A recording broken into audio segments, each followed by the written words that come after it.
What does it mean to surrender everything into God's hands, to let God act in your life? And how can you practically do that? We have a question from practitioners. That's a really good question.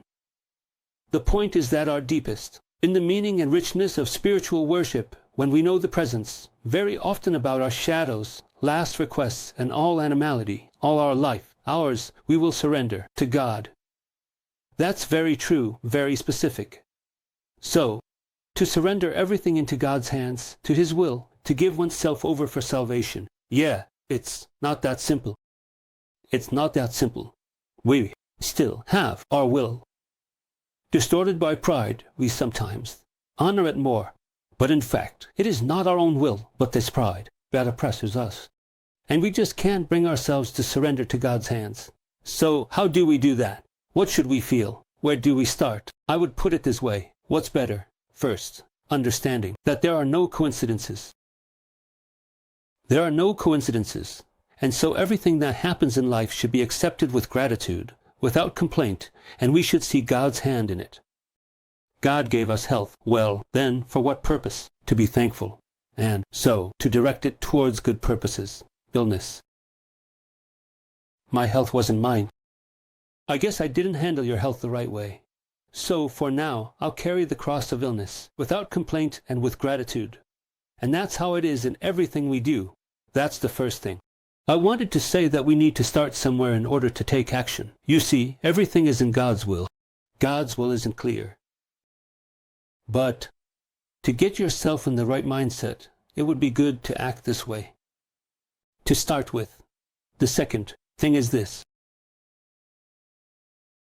Start by listening and paying attention to life and to yourself. To start, of course, we begin with ourselves. Save yourself, save yourself. So, I need to pay attention and see what in my life shows, where the Lord is guiding me, what to do and how to behave. So, for example, I remember the words of a man. He says, "Father, I was friends with this girl back in the day. She was so sweet, kind, and easygoing. But, well, it just happened that another guy swept her off her feet. Well, she got caught up with someone else, that's it. But she wasn't married, so she was free. She had a breakdown. I, at one point, went through that. And then he simply went ahead and got married so she would know I wasn't left behind. Not alone. Show it to her. Yeah, it's just a spite. And how is it? And here is the first one, which is, I knew he wouldn't refuse me in marriage. Well, you know, he had positive external qualities. Yeah, and she didn't refuse. And they got married. She says, well, her character. Character. He says, in life, you can use your mind. You might get divorced. But then he says, I remember another saying, not an enemy, but you forged it yourself. And now, when he got to know God, as it was often difficult, I didn't know what to do with her, and I began to say, Lord, well, please enlighten her. I started to pray. And now, he says, I think if it weren't for her, that first one, I probably wouldn't have known about God. And she taught me to know God with her character. How grateful I am to her for her character. She has become softer, and so on with age. And sometimes he says to me, how did you put up with me before? And I say, I'm so grateful to you. I got to know God because of you. Now they've all become part of the church, the whole family. See, it turns out, the Lord didn't arrange all this by chance. That's right. He wanted to build his personal life in the best way possible on this earth, that man. And the Lord did what was best for his eternity. Arrangement. And he gave him someone who would be good for him.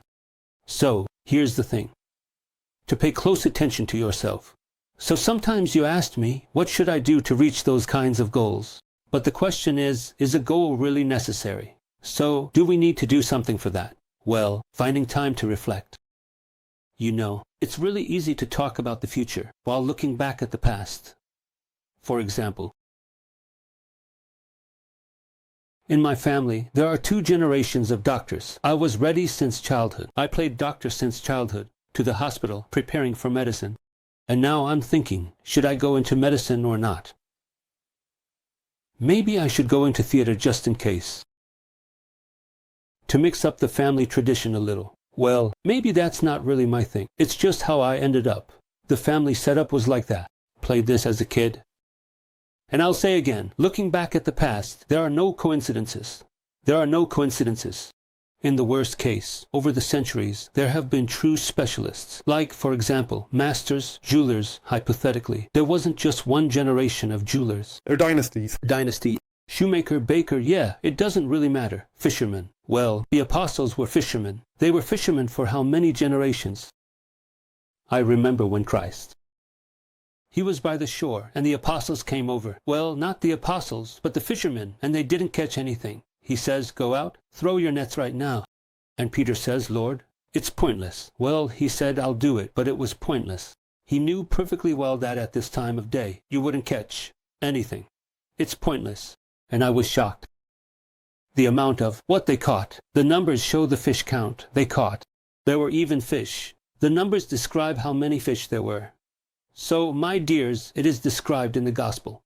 So, it's about learning to surrender yourself, to give your will to God, to surrender in this way, to see, before doing, to have some kind of plan, to build, to think, do I really need this? Or maybe the Lord is hinting at something else. Here's another little example as well. But it's quite significant for me. Well, just to share a real experience. Excuse me, how does that happen? Here. Since childhood, everyone wanted to be tank drivers, astronauts. I was born in 1961. Yuri Gagarin went to space. Everyone was called. I have friends, the government, a bunch of Urus.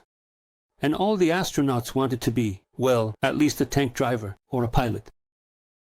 I didn't feel any soul in me, nothing. When asked who to be, I took my grandma, saying, Grandma, who to be in the village? She kept coming to Ursa, saying, you're embarrassing us. Why do you want the village? Have you ever been there? I've never been to the village. No. What, are you going to be silly then? We've been embarrassed. And my grandma goes, next I'll say the same thing. Grandma, who are people in the village? She says, say at least agronomists. Well, you're not going as nobody. Specialist. A specialist, I said, an agronomist. And then everyone is surprised, saying, so why are you an agronomist? And what, do you like doing crop farming there? I said, no. Simple village. Do you know what it's like to live in the village? Well, that's the unconsciousness of childhood. And then I saw God's will in this, and with pride. I consciously moved to the village, and recently from Bulgar to an even more remote village. And my soul rejoices. With joy, I found myself in my place. So, paying attention to what was in the soul and life's circumstances is beneficial. This can be beneficial, as it will reveal God's will and allow you to surrender to God, in the tomorrow, in the present. That's a good thing too.